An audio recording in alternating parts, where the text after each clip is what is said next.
금주에는 우리가 워커, 일꾼에 대한 말씀을 계속해서 묵상하고 있습니다. 지난 주일날은 성령의 음성을 듣는 일꾼.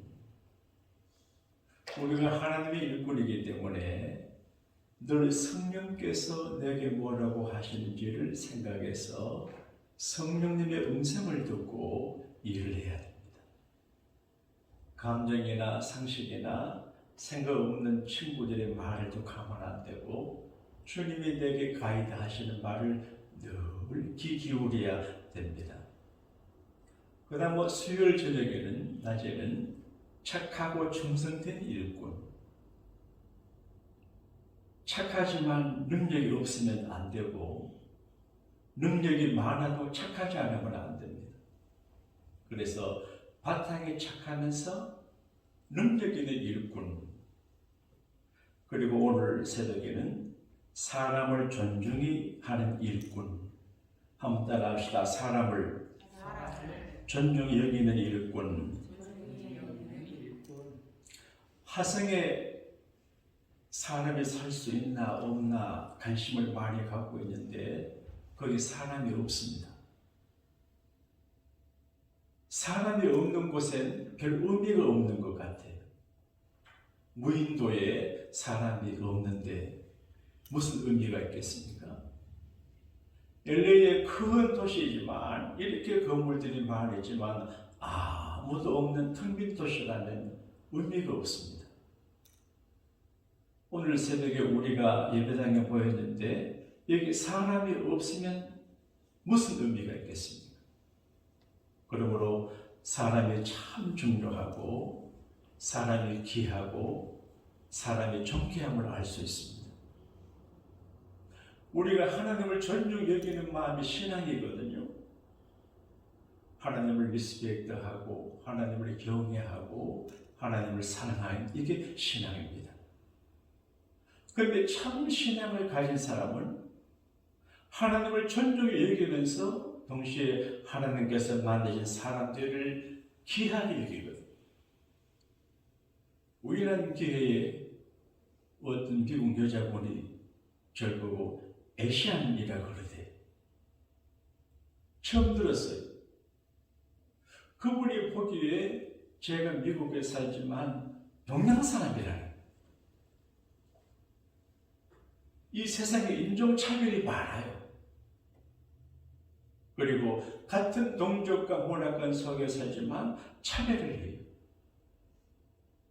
그래서 왕따를 하시기도 하고 정말 요즘 시대가 이상한 시대가 됐습니다. 어느 대통령은 사람이 먼저다 이래서 대통령이 됐는데 사람이 존귀하고 귀한데 사람의 존귀함과 존경함을 모르고 살기가 쉽습니다. 그래서 바울은 젊은 목사 디모데에게 목회할 때 교회 안에 있는 여러 종류의 사람들을 존중하고 귀하게 여기라고 가르쳐 줍니다. 설교를 할 때 설교자가 높은 위의 자리에서 밑을 내려보고 그래 설교하면 은혜가 안 됩니다. 청중을 존경하고 사랑하고 이래야 커뮤니케이션이 됩니다. 우리가 교회 안에 타이틀이 있습니다. 별것 아닙니다. 내가 목사고 내가 그거는 그 직을 위해서 그 사람을 위해서 만든 게 아니고 원래는 그런 타이틀이 없어요. 형제 자매예요.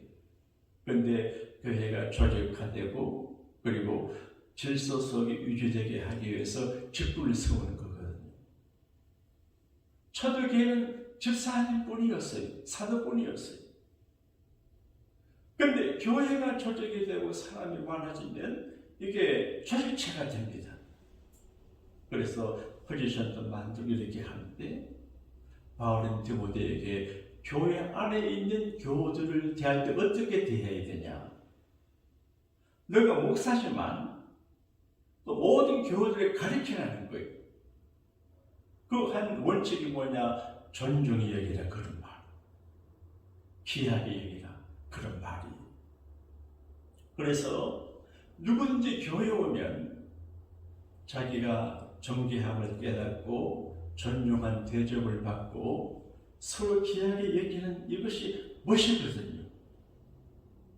부자라고 홈 잡고 또 가난하다고 귀죽으면 교회가 아니에요. 부자나 가난한 사람이나 평균, 이걸 교회가 잘 해야 되는 것 같아요. 그런데 가끔 제가 제 이야기를 하는 걸 여러분들은 의아하게 생각할지 모르지만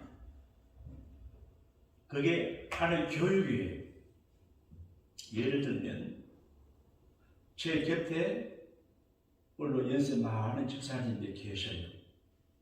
그러면 제가 목사라고 교우들이 찻잔도 먼저 갖다 주고 이렇게 합니다. 그럼 내가 목사라고 먼저 안 받습니다. 교우들은 내게 목사니까 또 이제 여부를 해야 됩니다. 내게. 나는 이걸 어르신에게 드립니다. 그럼 연세가 많다고 그분에게 여러분을 먼저 갖다 드리면 또 안 됩니다. 이게 작은 거지만 이런 질서가 중요하거든. 저는 목사니까 주의 종으로서 존중해 줘야 되고, 나는 옆에 계신 어른이 연세 드신 분이기 때문에 존중하는 인간미가 있어야 되거든. 내가 젊은 목사님들 연세 많은 어른 그때 저거 먼저 받아 먹으면 윤리적으로 맞아 상당 오래는 맞지 않아요. 이렇게 이걸 알아야 돼요. 왜 교회 안에 바울이 긴 부분을 할애해서 이렇게 말씀을 했을까? 지금 바울의 각오가 있습니다. 여러분, 우리가 가진 노트 위에는 글 쓰기 전에 이때는 그 파피루스나 연필지 쓰기 때문에 종이가 귀합니다.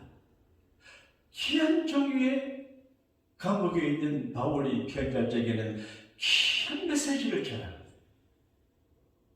그게 뭐냐? 사람을 존중히 여겨라. 잘나고 못나고 관계없이. 근데 사실은 사람이 자기가 자기를 존중히 여기면 달라질 것 같아. 내가 나를 귀히 여기면 과시가 안 할 것 같아. 제가 한 번은 어느 식당에 초대를 받아 갔는데, 와, 브라질 바베큐가 막 나요. 그래서 막 받았어요. 그리고 나중 뭘 다 못 먹겠대요. 얼마나 부끄럽던지. 그게 실컷 먹고 난 다음에 소화시킨다고 콜라 마시고 또 콜라 마시고 하면서 그게 나를 해치는 거거든요. 정말 나를 이해한다면 가식하고 또 방탕하지도 않고 경건하게 살아가거든. 그러니까 진짜로 자기를 귀하게 여겨야 돼. 그리고 나 아닌 다른 사람들 귀하게 여겨야 되는데, 특히 한국 사람들, 미국 사람들 다 사람을 깔보기가 쉬워요. 유명한 예화가 있지 않아요?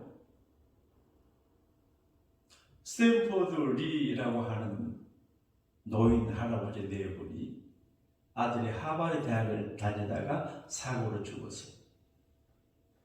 그런데 그 아들이 자기가 다니는 하버드 대학을 사랑하고 불안하게 생각하고 자랑해요. 그래서 그 아버지 되신 스탠포드 리 어르신하고 그 부인 되는 분이 하버드 대학을 찾아, 유명한 이야기, 총량을 만나러 왔습니다. 비자가 안 됩니다. 예약은 안 됐습니다.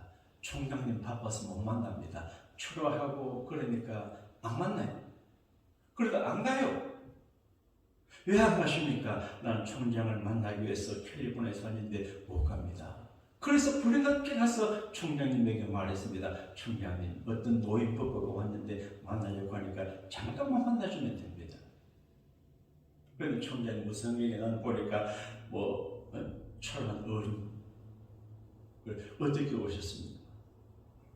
우리 아들이 하버드 대학을 다녔는데 하버드 대학을 사랑하고 또 자랑스럽게 생각해서 내가 좀 도네이션 하러 왔는데 그 건물을 하나 지어드리려고 왔습니다. 건물 하나 지었는데 얼마나 됩니까? 그때 100만 벌은 큰 돈입니다. 우리 학교 안에는 건물들이 많은데 750만 불도 더 되는 건물들이 많습니다. 그런데 중명스럽게 말해요. 그래요. 이런 대학 하나 짓는데 750만 불 있으면 됩니까? 그 부인이 여보 갑시다. 우리도 우리 돈 갖고 이런 대학 하나 짓자 하고 왔어요. 그때 총장이 아주 당연히 큰 손님도 줬어요. 그래 그분들 오셔가지고 자기 재산을 가지고 세운 학교가 스탠포드 대학이에요. 한동안 이제 하버드 대학 정문에 사람을 예모로 보고 판단하지 말라. 그 이제 표를 적어놔. 한번 따라합시다. 사람을 예모로 보고 판단하지 말라. 그러니까 모든 사람을 귀하고 존중히 여기는 자세가 믿음의 사람의 자세고, 또 교만은 문제거든요. 또 돈이 많아 교만하는 것도 문제고, 지식이 많아 교만한 것도 문제고, 영적으로 교만한 것도 문제. 큰 문제. 근데 더 일을 하고 잘할수록 겸손해야 돼. 내가 겸손함으로 진정으로 사람을 존중하게 됩니다. 존중하는 마음이 없으면 은혜가 안 됩니다. 학생이 선생님을 존중하는 마음이 없으면 공부 못합니다. 교인들이 목사를 존중하는 마음이 없으면 좋은 교인이 못됩니다. 그러니까 서로 존중히 여기고 존중받도록 노력을 해야 돼요. 자, 그러면 베드로 바울은 이제 디모데에게 말씀을 가르칠 적에 쉽게 말해요. 연세 많은 분. 여러분, 상상은 오래될수록 좋은데 사람은 나이가 많아질수록 값이 올라갑니까? 떨어집니까?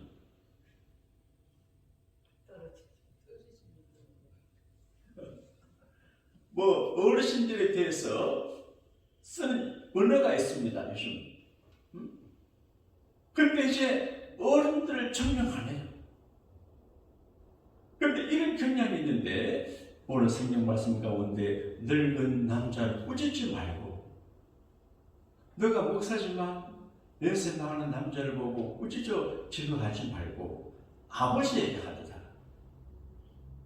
늙은 여자를 자기 엄마에게 하도다.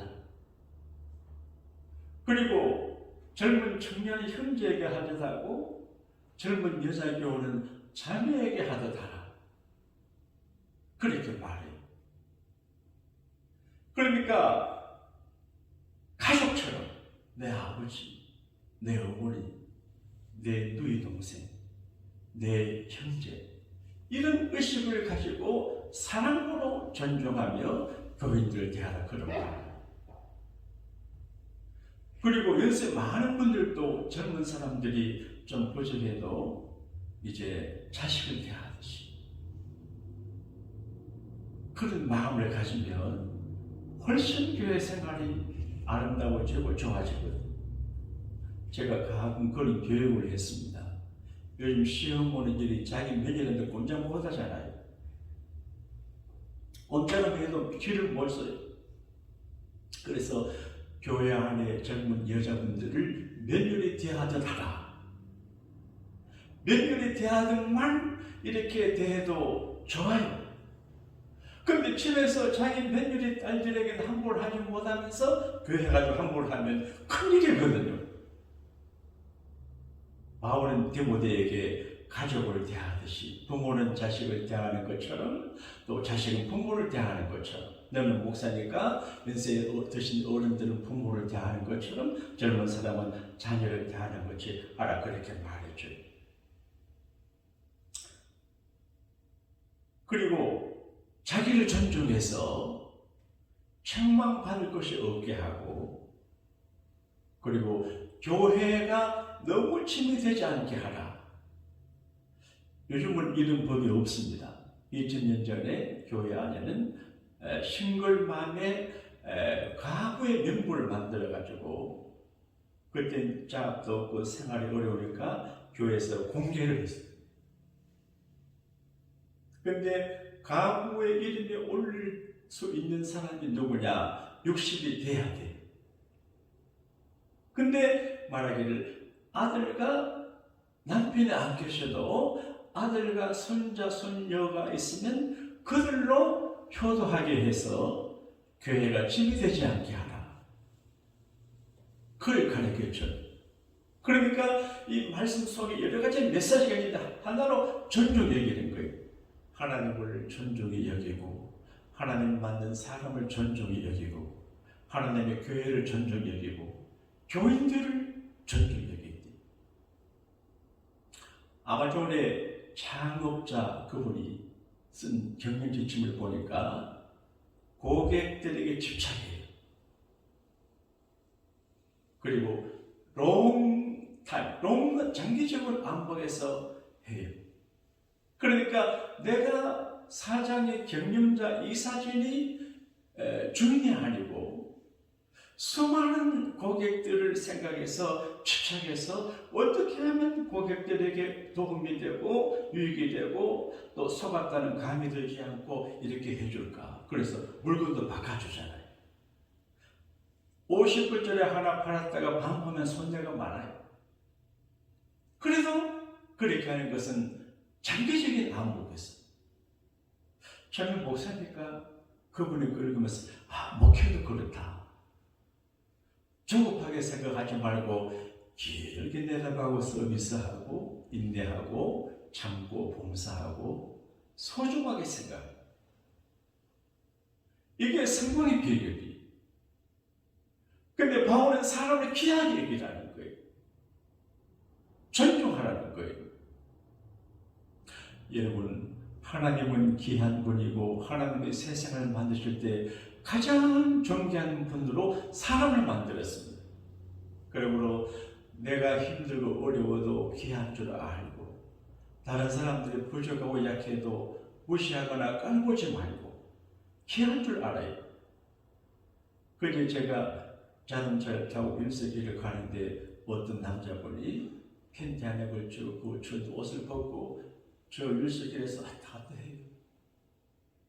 한 번 누워있어요.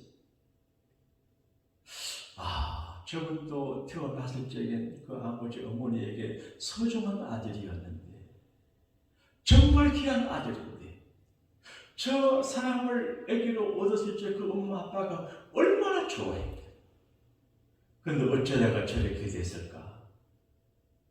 자기의 존엄함과 존귀함을 상실하고 지키지 못해서 그래요. 그래서 내가 비싼 사람이고 그렇게 내가 전에 우리 교회 청년들에게 내가 교육을 했습니다. 여러분 다음 따라합시다. 나는 값이 비싼 사람입니다. 교육을 했는데 그만 너무 비싼 줄 알고 시집을 안 가더라고요. 시집 갈 사람이 없어. 비싸.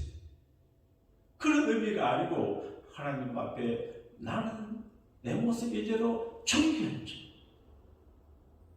그리고 다른 사람은 그 모습 그대로 존귀. 내게 맞고 안 맞는 거 아니에요. 그냥 존중해. 그러면 이해할 수 있어요. 우리가 자주 듣는 말씀 중에 톨스토이 글에 나오는 이야기가 있습니다. 어떤 사람이 세 가지를 알고 싶었습니다. 세상에서 가장 귀한 일이 뭘까? 귀한 일을 하고 싶어. 세상에서 가장 중요한 사람이 누굴까? 그 사람 만나고 싶어. 세상에서 가장 귀한 시간이 뭘까? 그 시간을 알고 싶어. 그런데 지혜자가 말합니다. 가장 귀한 시간은 어떤 시간이 아니고 right now, 지금 이 시간. 이 시간이 최고로 귀해. 과거는 지나갔습니다. 미래는 확실히 지금은 확실히. 그러니까 지금 이 시간이 너무 귀해. 그래서 감사하고 행복해하고 만족해야 됩니다. 시간을 세이브해야 됩니다. 어떤 일이 귀한 일이냐? 앞으로 내가 무슨 자리에 올라 큰일 하겠다? 그것도 필요하지만 가장 중요한 지금 하는 일이, 지금 내가 하는 일이 중요해요. 그리고 가장 귀한 사람이 누구냐? 지금 현재 내 곁에 있는 사람, 별로 중요하지 않는 사람이, 소모품 뭐 지나가는 사람처럼 생각하는데 그 지혜자가 말하기를 가장 중요한 사람은 지금 내가 만나는 사람. 이게 성공의 첫걸음이고 성공의 비결이고 건전한 신앙의 자세가 됩니다. 겸손해야 됩니다. 헛된 꿈을 꾸면 안 됩니다. 희한한 공상을 해도 안 됩니다. 큰 꿈과 비전을 가질지라도 현실을 그대로 인정하고 현실을 믿음으로 잘 소화하고 최선을 다하면 나도 존귀함에 이르게 되고 남들을 존귀하게 이르게 되고 교회를 복되게 할 수 있는 것입니다. 그 옛날 디모데 젊은 목사에게 사람을 존중히 여기라고 가르친 바울의 교훈 속에 하나님의 음성이 있습니다. 내가 존귀함을 깨달을지라도 교만하지 말고 다른 사람을 존경하고 무시하지 말고 누구든지 교회에 들어오면 사람 대접을 받는 그런 분위기가 되면 많은 사람들이 복음과 더불어 인생의 자신감을 갖고 힘든 나그네 이민생활의 승리자가 되게 되실 줄로 믿습니다.